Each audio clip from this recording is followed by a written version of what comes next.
Good morning, good evening, friends. Welcome to my channel, Ek Kitab Se Ek Moti, which, when translated into English, means a pearl or gem from one book. Today, I'm going to read a few paragraphs from the first chapter of a great book that has been written in order to free you from this bad habit of worrying. It helps you conquer this habit of worrying because worrying is negative. It spoils you today, it spoils your future because the only thing we have in hand is the present moment, and the present moment should be used to design a future and to focus on what should be done, the right things that need to be done. And worry is a bad habit that hinders that process of doing the right things every day. Worry is a waste of mental energy. It paralyzes our positive efforts, and it also can lead to many diseases, I think, because some of the physical diseases can be caused by our mental processes. That is, if we are extremely negative, we can increase our stress, and when stress levels rise, that can lead to disease. So if you want to keep yourself healthy physically and mentally, just get rid of this bad habit of worry.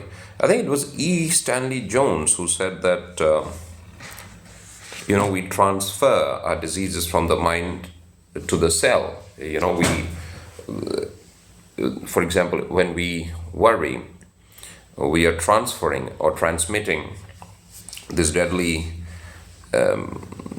habit, into our cells, and so we are destroying our physical health as well. Anyhow, I'll come to that in the latter part of this video, and I'll make a video on some of the books of E. Stanley Jones as well. So let me start reading today's portion from this great book, How to Stop Worrying and Start Living by Dale Carnegie.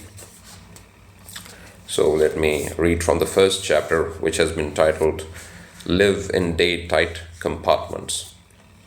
In the spring of 1871, a young man picked up a book and read 21 words that had a profound effect on his future. A medical student at the Montreal General Hospital, he was worried about passing the final examination, worried about what to do, where to go, how to build up a practice, how to make a living. The 21 words that this young medical student read in 1871 helped him to become the most famous physician of his generation. He organized the world-famous Johns Hopkins School of Medicine. I remember it was at Johns Hopkins that Ben Carson was employed as a neurosurgeon, pediatric neurosurgeon. I made a video on Ben Carson, who wrote these two famous books. I mean, he has written many, but these two are very famous, Think Big and Gifted Hands.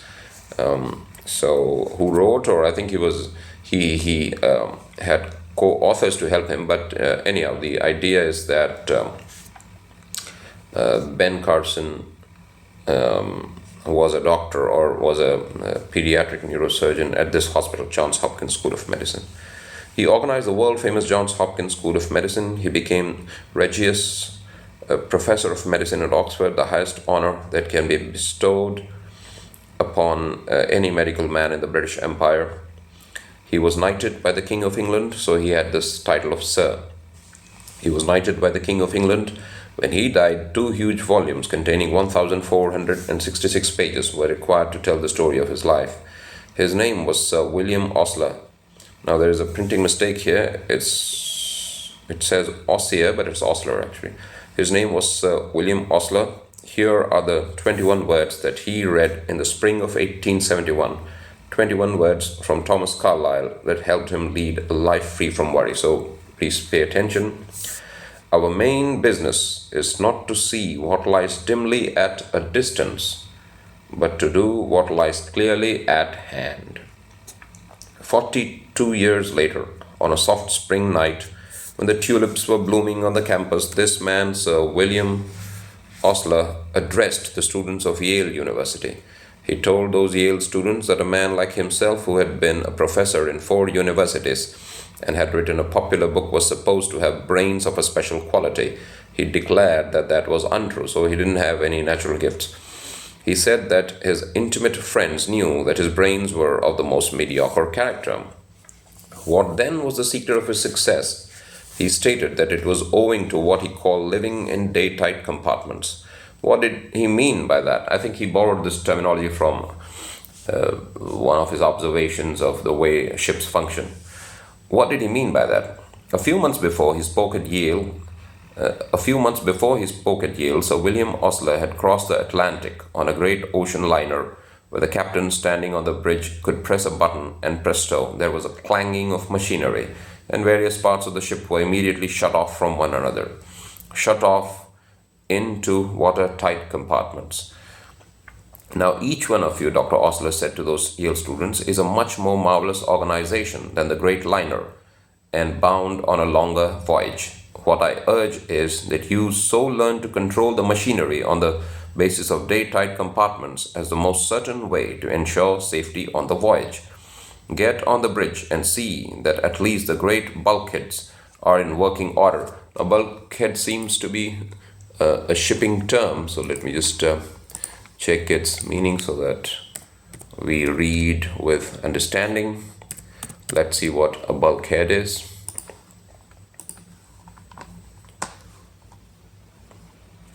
One of the upright partitions dividing a ship into compartments and serving to add structural rigidity and to prevent the spread of leakage or fire.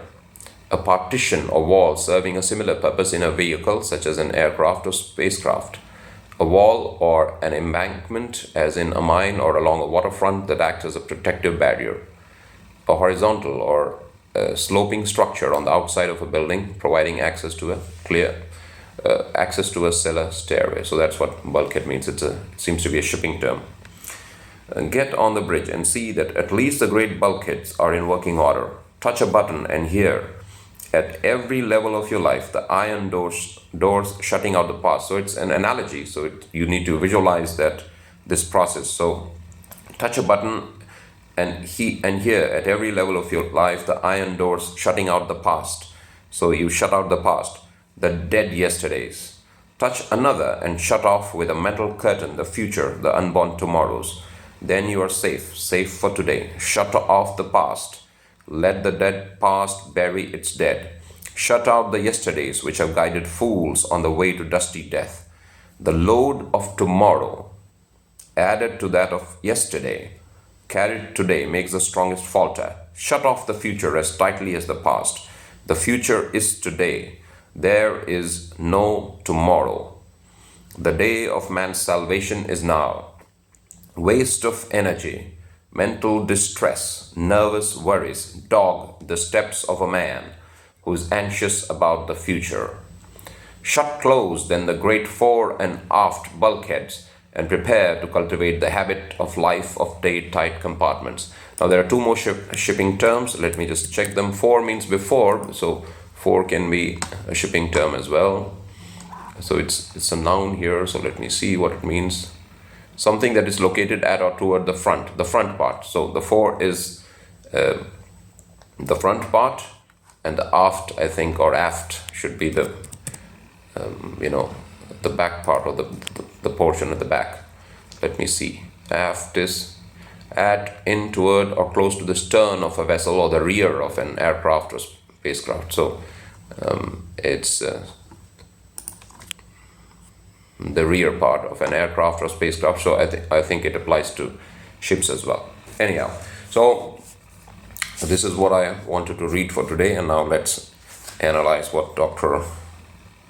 William Osler was trying to say in this great message. So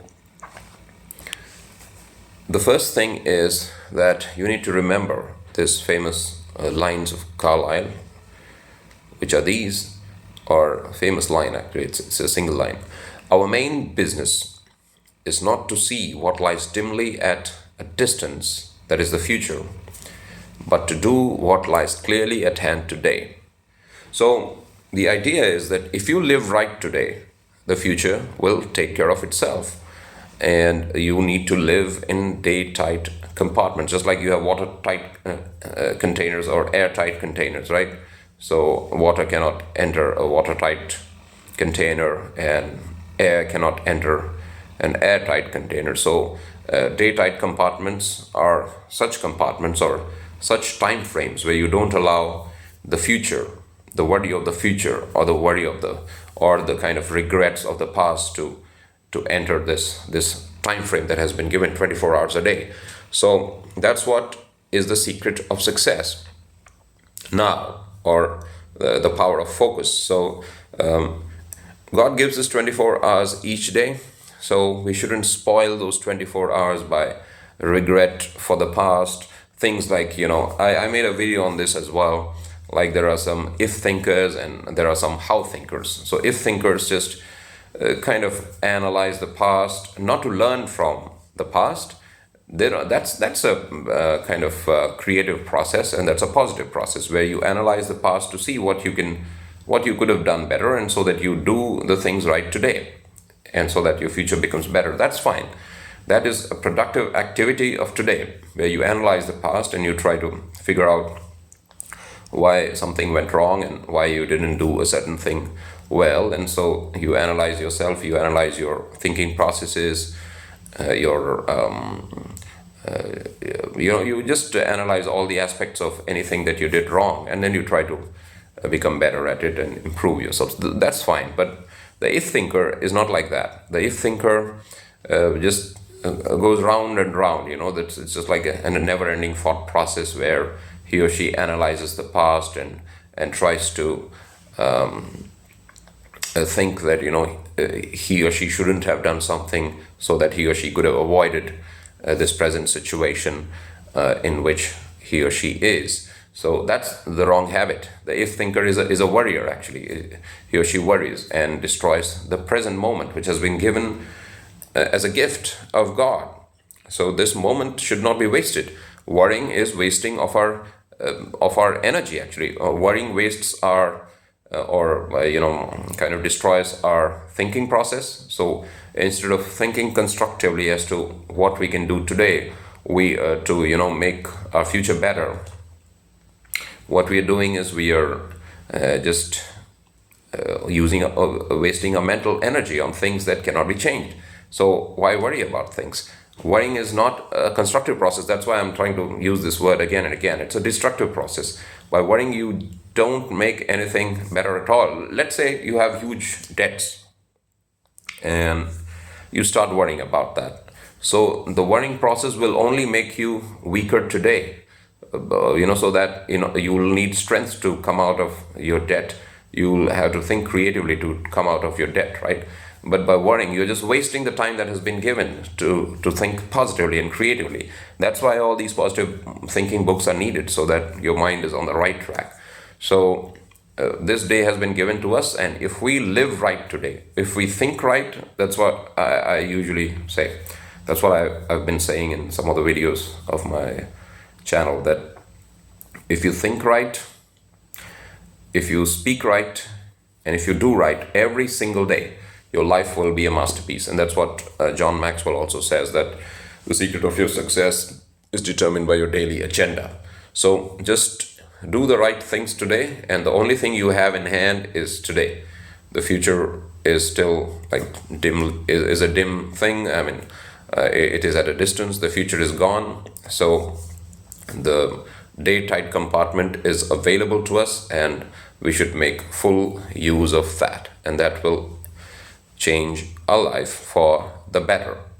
So that's the message for today. So let me just recapitulate. So Dr. William Osler attributed his success to this great line of Carlyle, which is, our main business is not to see what lies dimly at a distance, that is the future, but to do what lies clearly at hand. So what Dr. William Osler suggests is that we live in day-tight compartments.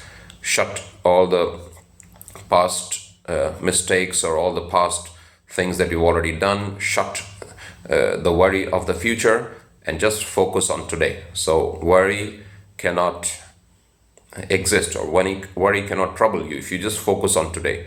you plan for the day. I mean, you maybe have a timetable for the day and some structured way of handling today. So if you live today right, do the right things, say the right things, think the right things, today your future will be taken care of. You need not worry at all about your life being successful.